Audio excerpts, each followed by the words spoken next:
The main difference between a normal building is in the fact that the energy consumption is really low. It should be as low as possible. And then on top of that, you have the energy production system on the building. And I mean, it's mainly related to photovoltaics, I would say, and different solutions on how to integrate and apply those photovoltaics on the building or in the building itself.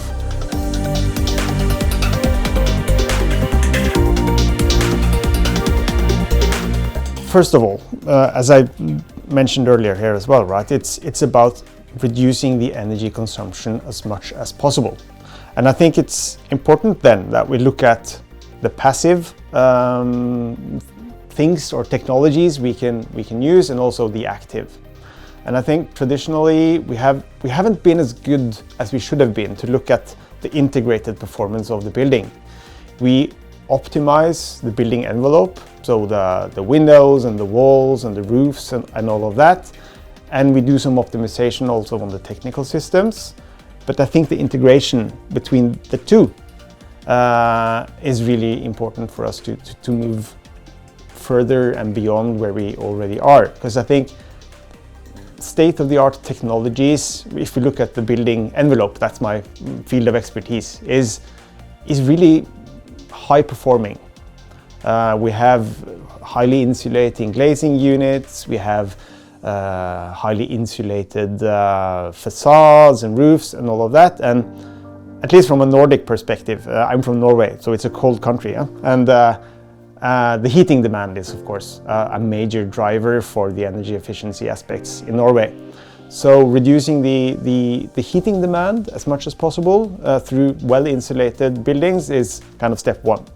But I think also it's interesting to see, due to the climate change, temperatures are increasing. We also see that a lot of, especially public buildings, have a higher degree of cooling demands than what they have had from before.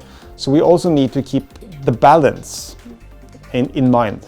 And I think that's especially where the technical systems also comes into play.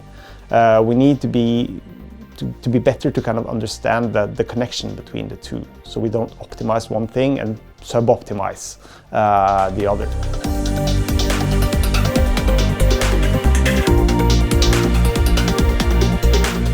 I think the obvious economic kind of benefit for inhabitants or the users of the building is, of course, you lower the amount of power or electricity you need to buy from the grid. But I think the economic kind of benefits is related also to the price of energy. Again, going back to Norway, for the entire history, so to speak, we've had very low energy prices. So electricity prices in Norway has been close to zero. And that makes it difficult to get new technologies like PV into the market, because the levelized cost of energy for the PV is so much higher than what you can actually just buy from the grid. But this is also something that has changed a bit lately. Last winter we had soaring energy prices also in Norway, and that, I mean, it's not a good thing to have energy prices that goes up and down in a way like that, but it's also a matter of having the appropriate cost of energy also to make these new renewable energy sources more economically viable.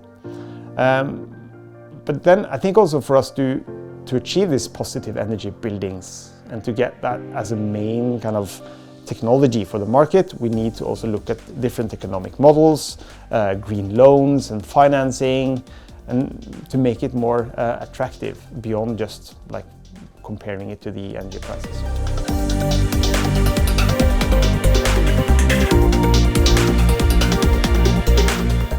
I think from my personal kind of experience as well, I've been involved in several European funded projects.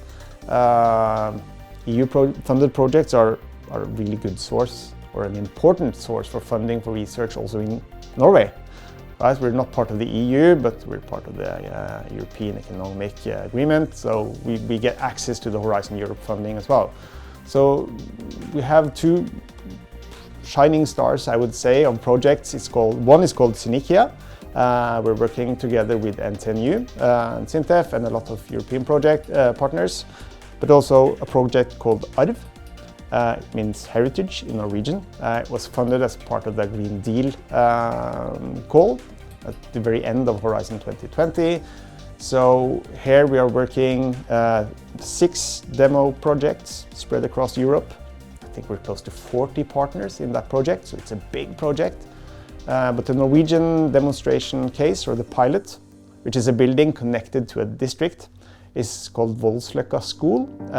So there we're testing new types of PV with different colors, and to play more with the architecture part of it as well.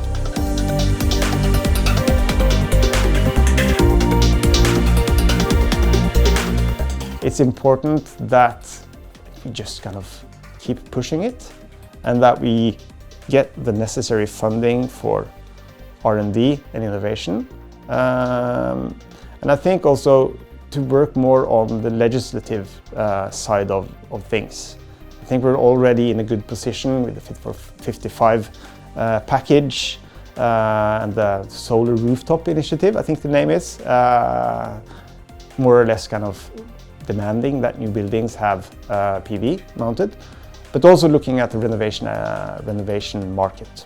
I think that's it's kind of key, and I think again a lot of the technologies we have, maybe they are already kind of suitable for new buildings. It's easy to kind of use them, but we need to look into how we, in a more efficient way, cost efficient and also time efficient, how we can take these solutions into the renovation market, because that's where we really can make a big impact towards 2030.